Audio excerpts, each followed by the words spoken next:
नमस्कार, मैं हूं सत्यपाल और आप देख रहे हैं CWB हिंदी न्यूज। शक संवत 1945 विक्रम संवत 2080 आज आषाढ़ माह के शुक्ल पक्ष की अष्टमी तिथि और दिन सोमवार है। तदनुसार अंग्रेजी तारीख 26 जून सन 2023। आइए सबसे पहले बढ़ते हैं दिन भर की सुर्खियों की तरफ। कालका से शिमला जाने वाली सभी ट्रेनें हुई रद्द। बारिश व भूस्खलन से रेल मार्ग हुआ बाधित। हरियाणा में पीजीटी अभ्यर्थियों को HPSC का झटका, नई सिरे से करना होगा आवेदन। हरियाणा कांग्रेस में सीएम फेस पर तकरार, हुड्डा चेहरा नहीं, इसका अंतिम फैसला हाईकमान करेगा। हरियाणा में 10वीं पास युवाओं के लिए निकली बम्पर भर्ती, 26 जून तक कर सकते हैं अप्लाई, यानी आज आखिरी डेट। बताएंगे पूरी खबर। हरियाणा के राजनीतिक गलियारों में हलचल तेज। 2 अक्टूबर को जींद में होने वाली रैली में वीरेंद्र सिंह कर सकते हैं नई पार्टी की घोषणा। फसल अवशेष प्रबंधन के लिए कृषि यंत्रों के लिए आवेदन आमंत्रित। अंतिम तिथि 23 जुलाई 2023। और अब खबरें विस्तार से।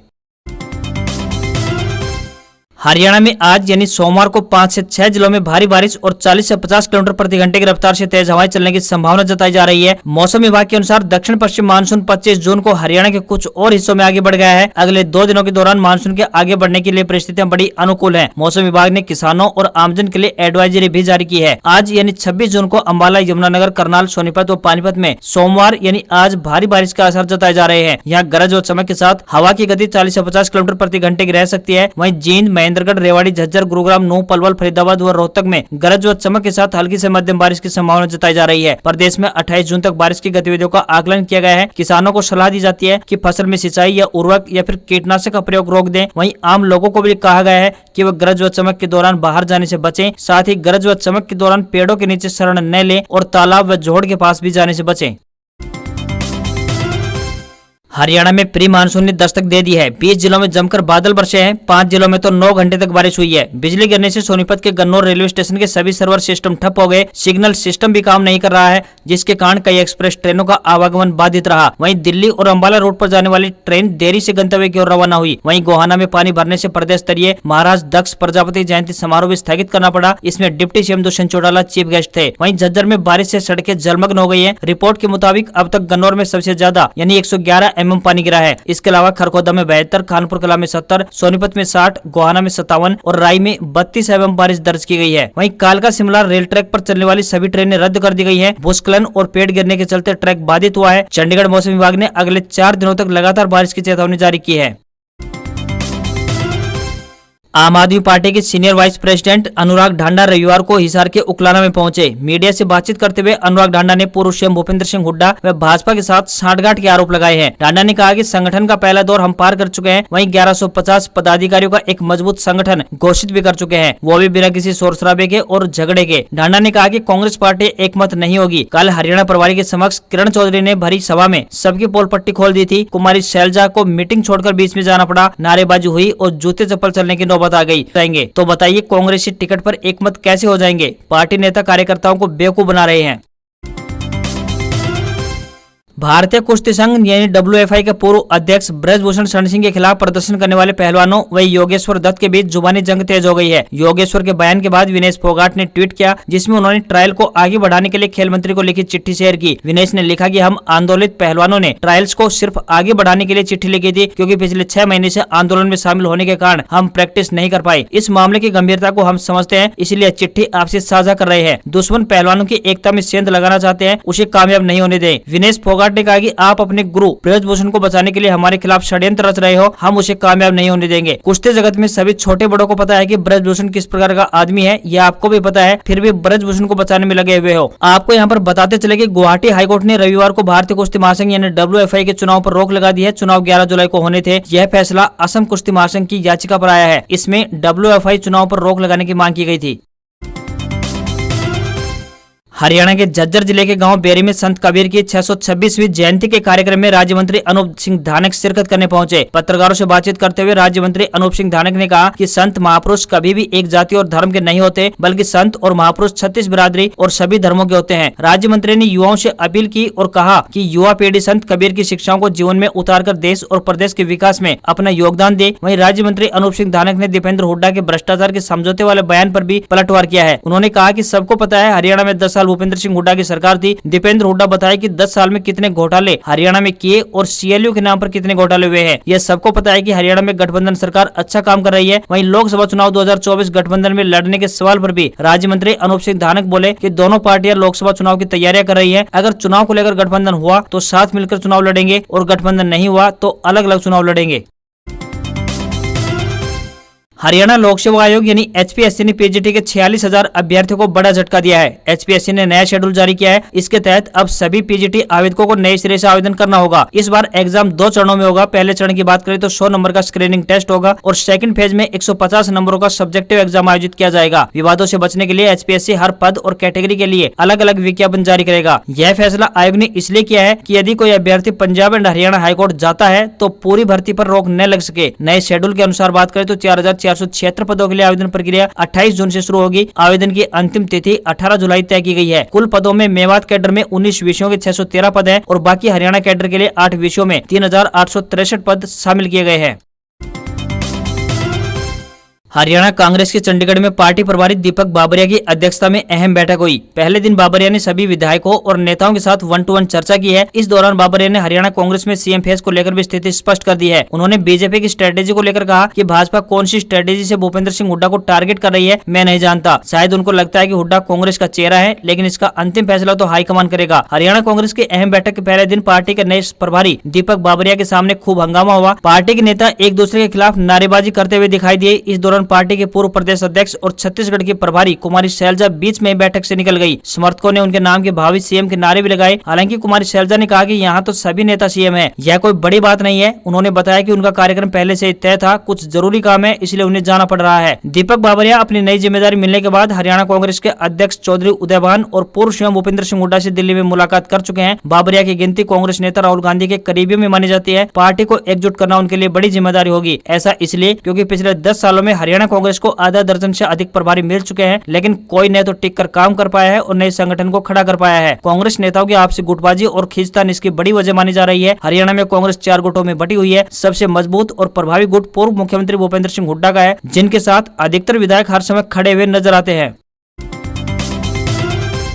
हरियाणा के सीएम मनोहर लाल ने बल्लभगढ़ से पलवल तक मेट्रो कनेक्टिविटी के लिए हरियाणा सरकार की ओर से स्वीकृति प्रदान करने की घोषणा की है। पलवल तक मेट्रो चलने से जिले के लोगों को बेहतर यातायात सुविधा मिलेगी। इससे पलवल, फरीदाबाद, दिल्ली, गुरुग्राम, नोएडा के बीच की दूरी कम हो जाएगी और लोग आसानी से सफर कर सकेंगे। वे रविवार को गदपुरी गाँव में हुई गौरवशाली भारत रैली को संबोधित कर रहे थे। रैली का आयोजन केंद्रीय राज्य मंत्री कृष्णपाल गुर्जर की ओर से किया गया। सीएम मनोहर लाल खट्टर ने कहा कि पलवल और फरीदाबाद जिले में जितना विकास भाजपा के शासनकाल में हुआ है उतना इससे पहले कभी नहीं हुआ।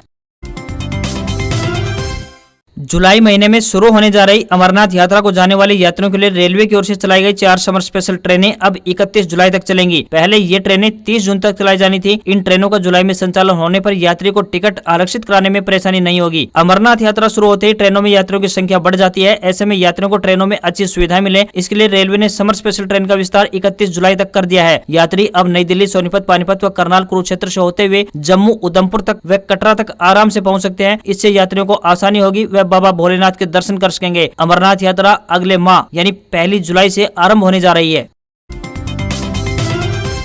आम आदमी पार्टी यानी आप ने राहुल गांधी से बड़ा दिल दिखाने को कहा है। दिल्ली के स्वास्थ्य मंत्री सौरभ भारद्वाज ने रविवार को कहा कि राहुल गांधी अक्सर दोहराते हैं, मैं नफरत के बाजार में मोहब्बत की दुकान खोलकर बैठा हूं। राहुल को विपक्षी दलों को भी प्यार देना चाहिए। अगर विपक्षी दल आपके यानी राहुल के पास प्यार मांगने आए हैं और आप कहते हैं कि आपके पास यह नहीं है, तो यह आपके मोहब्बत की दुकान पर सवाल खड़ा करता है। आपके बयान पर कांग्रेस ने पलटवार किया है। कांग्रेस नेता अजय माकन ने कहा कि दिल्ली के सीएम अरविंद केजरीवाल कांग्रेस से समर्थन मांग रहे हैं, दूसरी तरफ वे पार्टी के खिलाफ बोल रहे हैं। ऐसा करके वे क्या चाहते हैं? क्या वे हमारा समर्थन लेना चाहते हैं या फिर पार्टी यानी कांग्रेस से दूरी बनाना चाहते हैं? बात बिल्कुल साफ है कि अरविंद केजरीवाल जेल नहीं जाना चाहते, इसलिए वो बीजेपी के साथ हैं। हरियाणा के 10वीं पास युवाओं के लिए सरकारी नौकरी पाने का बेस्ट चांस आया है। ऐसे उम्मीदवारों के लिए हरियाणा राज्य सरकार में ग्रुप डी के 13,536 रिक्त पदों पर भर्तियां निकाली गई हैं। इस पद के लिए ऑनलाइन आवेदन प्रक्रिया समाप्त होने वाली है। ऑनलाइन आवेदन पत्र भरने की अंतिम तिथि 26 जून 2023 यानी आज है। इसलिए जिन उम्मीदवारों ने अभी तक आवेदन नहीं किया है उनके पास आवेदन करने का आज आखिरी मौका है। इस भर्ती में भाग लेने के लिए उम्मीदवारों को किसी भी मान्यता प्राप्त बोर्ड या संस्थान से मैट्रिक यानी 10वीं की परीक्षा पास होनी चाहिए। आयु सीमा 18 वर्ष से कम नहीं होनी चाहिए। अधिकतम उम्र की बात करें तो 42 वर्ष तारीख निर्धारित की गई है। आवेदन शुल्क जमा करने के लिए अंतिम तिथि 30 जून 2023 तक तय की गई है। सामान्य श्रेणी के उम्मीदवारों को 500 रूपए, आरक्षित श्रेणी के उम्मीदवारों और हरियाणा राज्य के महिला उम्मीदवारों को 250 रूपए का शुल्क देना होगा। पाकिस्तान के पूर्व प्रधानमंत्री लंदन से मुल्क लौटकर न सिर्फ चुनाव लड़ सकेंगे बल्कि जीतने पर फिर से प्रधानमंत्री भी बन सकेंगे। पाकिस्तान की संसद ने लाइफ टाइम डिस्क्वालिफिकेशन को रद्द कर दिया है। नए कानून के तहत बात करें तो किसी भी सांसद को अब 5 साल से ज्यादा के लिए अयोग्य करार नहीं दिया जा सकेगा। नए कानून का फायदा नवाज के साथ साथ नई पार्टी इस्तेकाम ए पाकिस्तान पार्टी यानी IPP के चीफ जहांगीर खान तरीन को भी मिलेगा। IPP पे ज्यादातर वही नेता है जिन्होंने 9 मई की हिंसा के बाद इमरान खान की पार्टी पाकिस्तान तहरीक इंसाफ यानी PTI छोड़ी है। माना जा रहा है कि इस पार्टी को फौज नहीं तैयार कराया है ताकि इमरान को सियासी तौर पर खत्म किया जा सके। नवाज को जून 2017 में अयोग्य करार दिया गया था। अब 5 साल से ज्यादा हो चुके हैं और नए कानून के तहत वो चुनाव लड़ भी सकते हैं। पाकिस्तान के सुप्रीम कोर्ट ने 2017 में नवाज शरीफ को पनामा पेपर्स मामले में अयोग्य घोषित कर दिया था। इसके बाद वो कोई भी चुनाव नहीं लड़ सकते थे। पाकिस्तान के पूर्व प्रधानमंत्री नवाज शरीफ 729 करोड़ रुपए की संपत्ति के मालिक हैं। उनके पास लंदन में आलीशान मकान, कागज और कपड़ा की मिलें हैं। लैंड क्रूजर से लेकर मर्सिडीज जैसी महंगी गाड़ियां भी है। अमेरिका की 4 और मिस्र के 2 दिन के दौरे के बाद प्रधानमंत्री श्री नरेंद्र मोदी नई दिल्ली के लिए रवाना हो गए हैं। रविवार को मिस्र दौरे के आखिरी दिन मोदी ने इजिप्ट के प्रेसिडेंट अब्देल फतेह अल सीसी से मुलाकात की। सीसी ने उन्हें मिस्र के सर्वोच्च राजकीय सम्मान ऑर्डर ऑफ नाइल से सम्मानित किया। इसके बाद मोदी ने 11वीं सदी की अल हाकिम मस्जिद का दौरा भी किया। इसे भारत के बोहरा समुदाय की सहायता से दोबारा से बनवाया गया है। प्रधानमंत्री हेलियोपोलिस स्मारक भी गए। यहाँ उन्होंने प्रथम विश्व युद्ध में शहीद हुए भारतीय सैनिकों को श्रद्धांजलि अर्पित की। यह स्मारक राष्ट्रमंडल ने बनवाया है। यह उन 3799 भारतीय सैनिकों को समर्पित है जिन्होंने इजिप्ट में प्रथम विश्व युद्ध के दौरान अपनी जान गंवा दी थी। मोदी इजिप्ट के प्रधानमंत्री के साथ पिरामिड देखने भी गए। ये पिरामिड दुनिया के 7 अजूबों में शामिल हैं। प्रधानमंत्री किसान सम्मान निधि योजना के लाभार्थी किसानों को अब E-KYC कराने के लिए भटकना नहीं पड़ेगा। E-KYC न कराने के चलते कई किसान सम्मान निधि से वंचित हैं। एक सरकारी प्रवक्ता ने इस बारे में जानकारी देते हुए बताया कि केंद्र सरकार के द्वारा इस पूरी प्रक्रिया का सरलीकरण करते हुए PM किसान मोबाइल ऐप लॉन्च किया गया है। इस ऐप के माध्यम से किसान अब घर बैठे ही इस काम को पूरा कर सकते हैं। उन्होंने बताया कि किसानों को इसके लिए अब OTP या फिर फिंगरप्रिंट की जरूरत नहीं रहेगी। फेस ऑथेंटिकेशन फीचर की मदद से E-KYC हो जाएगा। साथ ही इसकी मदद से 100 अन्य किसानों का भी E-KYC किया जा सकता है। नया ऐप उपयोग में बहुत सरल है। गूगल प्ले स्टोर पर आसानी से डाउनलोड करने के लिए उपलब्ध है। वहीं जुलाई में किसान सम्मान निधि की किस्त जारी होगी। कृषि तथा किसान कल्याण विभाग हरियाणा के द्वारा फसल अवशेष प्रबंधन हेतु कृषि यंत्रों के लिए आवेदन आमंत्रित किए गए हैं। इसके लिए विभाग की ओर से अंतिम तिथि 23 जुलाई निर्धारित की गई है। कृषि यंत्र निर्माता स्कीम में मशीनों की आपूर्ति हेतु पोर्टल पर रजिस्ट्रेशन करवाएं। कृषि यंत्रों पर व्यक्तिगत श्रेणी में 50%, वहीं सहकारी समिति, FPO या फिर पंचायत के द्वारा किसानों के लिए कस्टम हायरिंग सेंटर स्थापित करने पर 80% तक अनुदान दिया जाएगा। चयन उपरांत किसान सूचीबद्ध कृषि यंत्र निर्माताओं से मोल भाव करके अपनी पसंद के निर्माता से खरीद सकते हैं। अधिक जानकारी के लिए इच्छुक किसान कृषि विभाग के टोल फ्री नंबर 1800 180 21 17 या फिर उप कृषि निदेशक या सहायक कृषि अभियंता के कार्यालय में जाकर संपर्क कर सकते हैं। आज खबरों में बस इतना ही। देखते रहिए हरियाणा का सबसे बेहतरीन news channel CWB Hindi news. नमस्कार।